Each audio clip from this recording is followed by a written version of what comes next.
president of the Philadelphia Phillies, David Montgomery. David, thanks for coming on. Always, Tom. Good to be with you. Wheels, how are you? Good, David. Did you see Wheels' fathead we just showed? I saw him hitting left-handed. I was impressed. I know.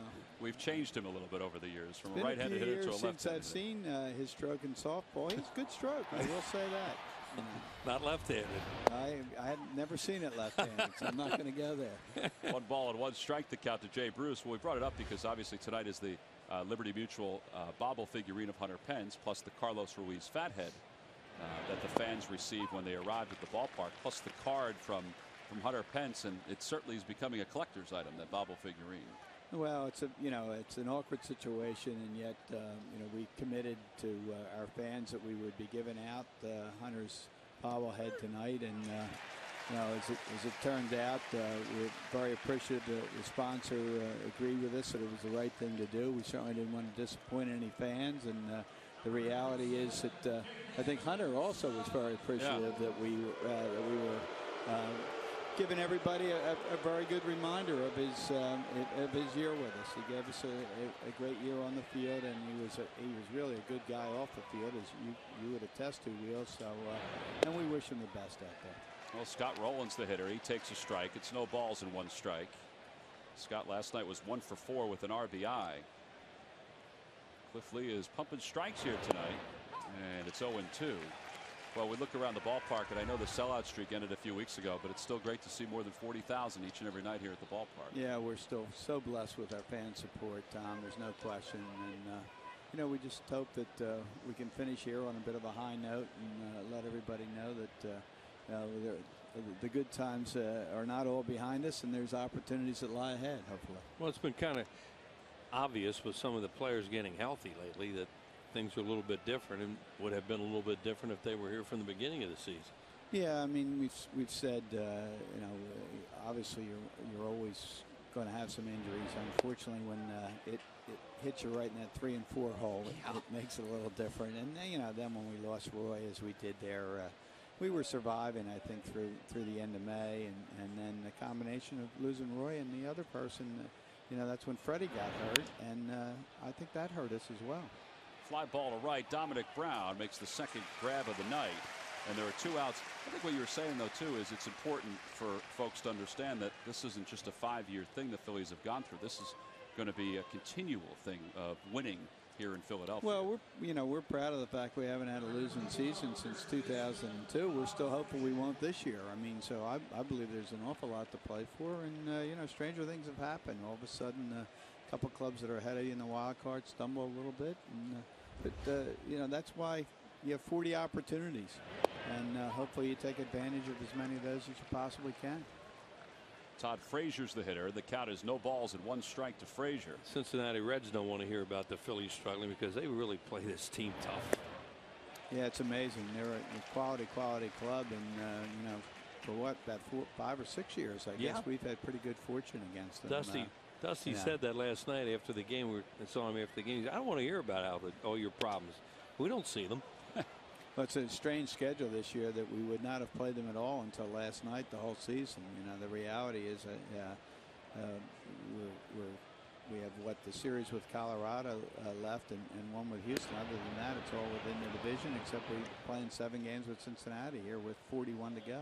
This kid's been a lot of fun to watch these last few years. Yeah, he really has. He's just a solid citizen too. Our people at Lehigh Valley really enjoyed having him up there, and I think he's developed some affinity with Ron Sandberg as well. I know.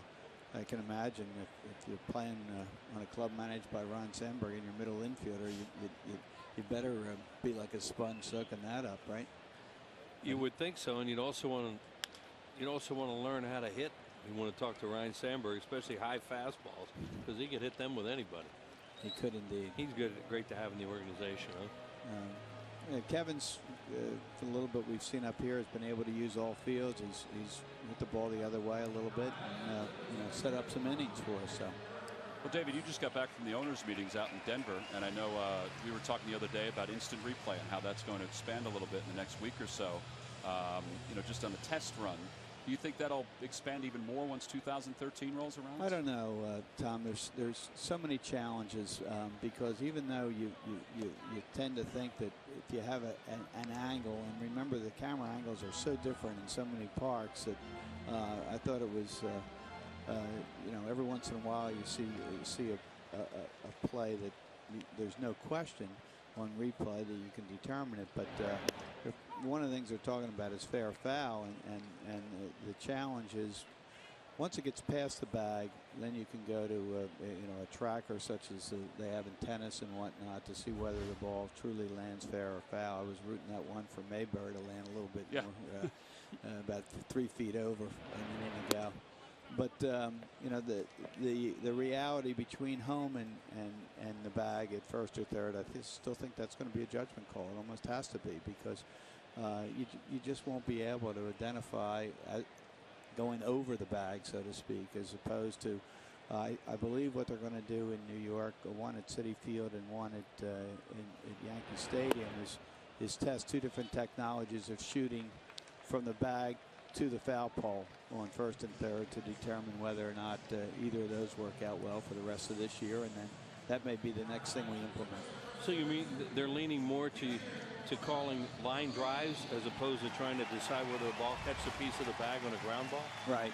I mean, the feeling is that there's nothing, as far as gives you the ability to shoot over the bag. No, we've had that so many times where you don't know whether that caught a piece of the bag or not. Right. And so that I believe was. I mean, none of this has been decided. They're trying to put in place technology that gives Joe Torre and his group a better idea of what then to take both to the Players Association and to the umpires union. But I do think that there's more acceptance in seeing if there isn't some accurate way to do it and do it quickly. I think the concern is you really do not want to extend the length of the game. You want to make these decisions as quickly as possible. Are they still going to go for traps in the outfield? There's talk of that. I don't think they've decided, because again, I think a lot of replays can be inconclusive on that. I mean, Joe at our meetings was talking about seeing one recently. I forget the circumstances, but manager got ejected over it, and arguing and whatnot, and he said when he saw it, I think it was one where the first base umpire called it as a catch, and the other umpires overruled him. And when Joe said when he looked at 6 angles, he couldn't decide.